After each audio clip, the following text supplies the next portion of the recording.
welcome back. I definitely was talking to the camera for like 10 minutes and then I realized that I wasn't recording. So I'm recording now.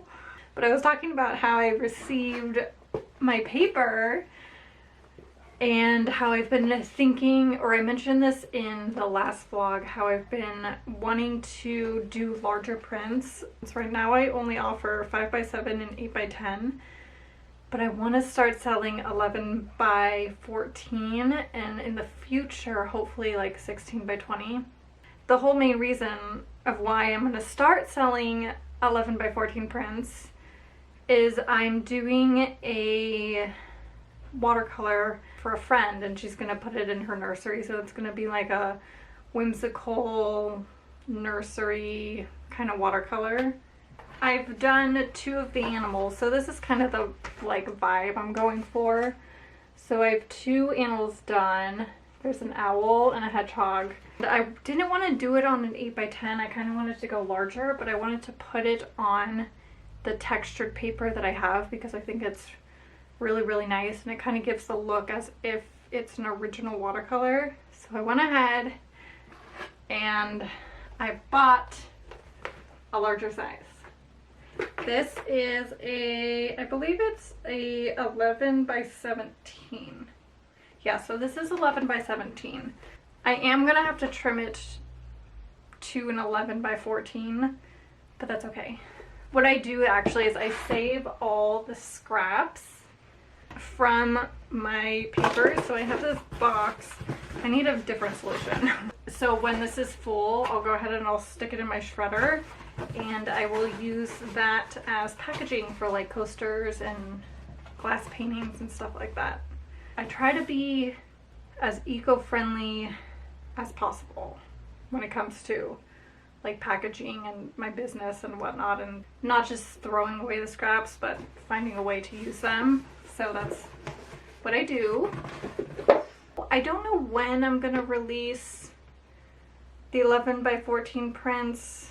It's a lot of work to go in and individually add, so it's probably gonna be a while. But I think what I'm gonna do is I'm probably gonna do, hopefully, fingers crossed, do like a few a day and kind of go from there. I'm thinking about discontinuing some of my prints as I'm putting them on my website. Like I have a few that I'm kind of like, meh. Here, let me see if I can find some. So this is where I keep all of my prints in this binder and it's pretty full. I think I need to get another one, but this is where I keep them.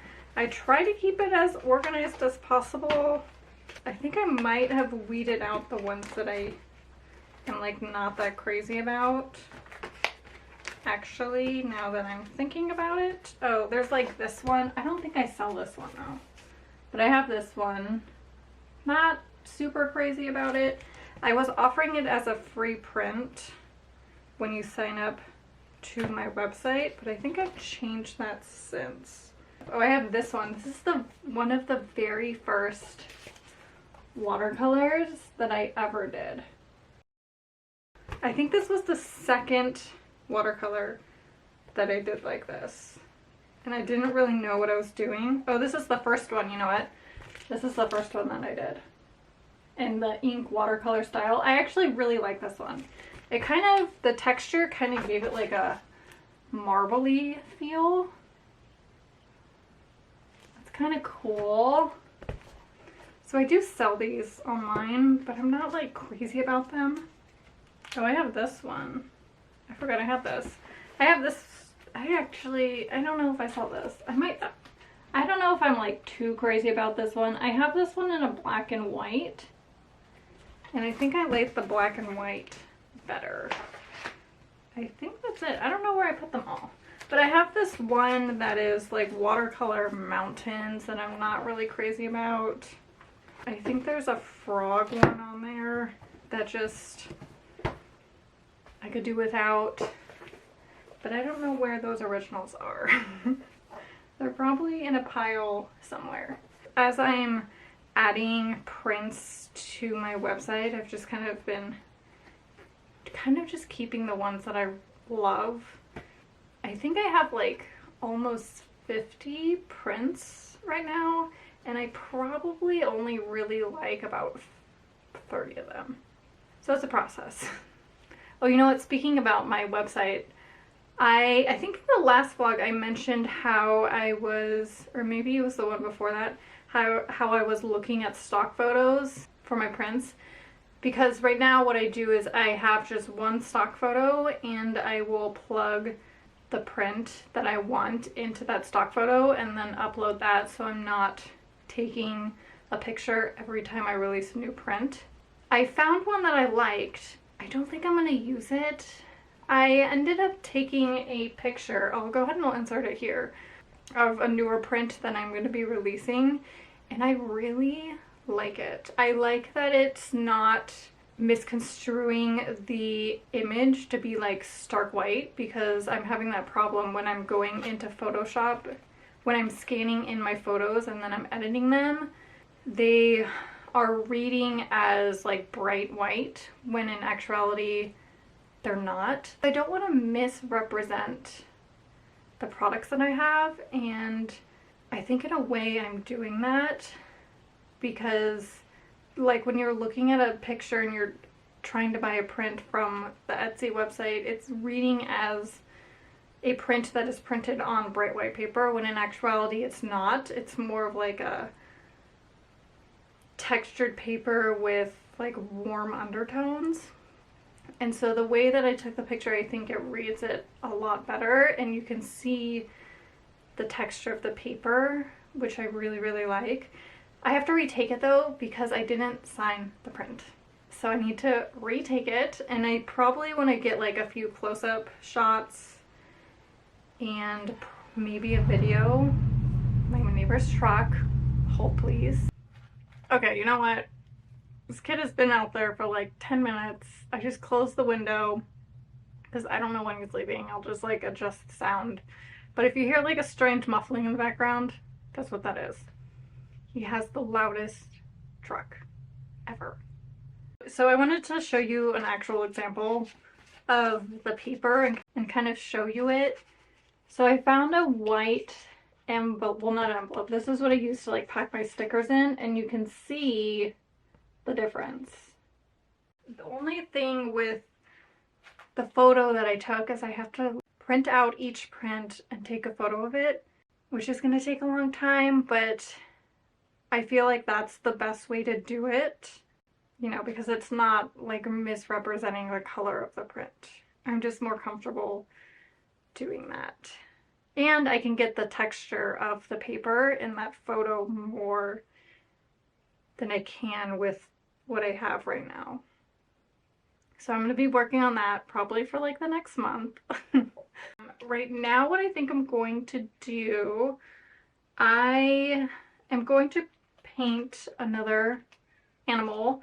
I drew a bear last night. I might change it, or I just might paint it and see how I like it.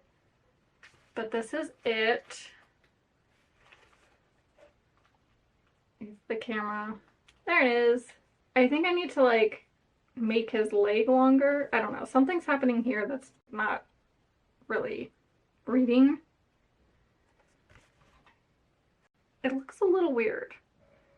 I'm not sure why. I think I've just been staring at it. He's also going to be sitting against, so I put him in this position because it's going to be sitting against a tree, and I want to put like a little bee on his nose because I was asked if possible to incorporate a bee. So that's, I think, how I'm going to incorporate the bee. And then I'll probably have the little, what is it called? Not honey pod, the beehive hanging from one of the branches on the tree, probably over him. So that's the plan. We'll see how it turns out. I'm always hesitant when I'm painting these, but they always turn out fine. So I don't know what I'm worried about. But I'm going to go ahead and do that, and then I'm probably going to see you guys tomorrow. Ooh, maybe not tomorrow. I'm going to the redwoods tomorrow, and I'm really, really excited. Maybe I'll film a little bit of that and put that in here. But if not tomorrow, then I will definitely see you the day after.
It's a few days later. It's the day after I went to the redwoods. I went with Mark to the Armstrong, I think it's the Armstrong Redwood National Park. It was so nice. We ended up going in the morning. I think we got there around 10. It's about an hour-ish from where I live, so it actually didn't take us that long to get to. And we got there in the morning. It wasn't too hot. It was like hot, but it wasn't crazy hot because it wasn't in the middle of the day. There weren't a lot of people. We ended up just taking one of the trails that didn't have like an incline or anything. It was gorgeous. The lighting in that forest is crazy. I was like freaking out. The inner artist in me was dying. It was so pretty, and some of those trees are so old. I think one of the trees there was like 1,500 years old. There was another one that was like 1,300 years old. It was just wild.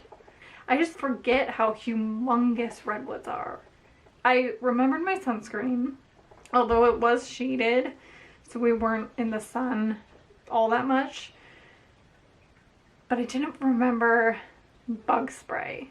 I am like a magnet for mosquitoes. Luckily I didn't get bit too bad, but I definitely have at least 4 or 5 mosquito bites. So if you plan on going to Armstrong Woods or visiting or whatever, bring your bug spray, because the mosquitoes, they're out and they are ready to eat. So we didn't stay there too long. It started getting hot around 1:32ish, and I think that's when we left. We ended up going to Healdsburg because Mark really wanted to go canoeing down like the Russian River. The place that we went to, the canoe rental place, you had to like book in advance. I'm really glad that they were full because it was so hot. I would have been fried. I get sunburned so easily, and you're in a metal canoe. I would have baked. We ate lunch and we ended up leaving because it was too hot. But if you ever visit California, I highly recommend going to Armstrong Woods or Muir Woods. They are beautiful, and those trees are ginormous. I'm gonna go ahead and end the video here. Thank you so much for watching, as always, and I'll see you guys next time. Bye!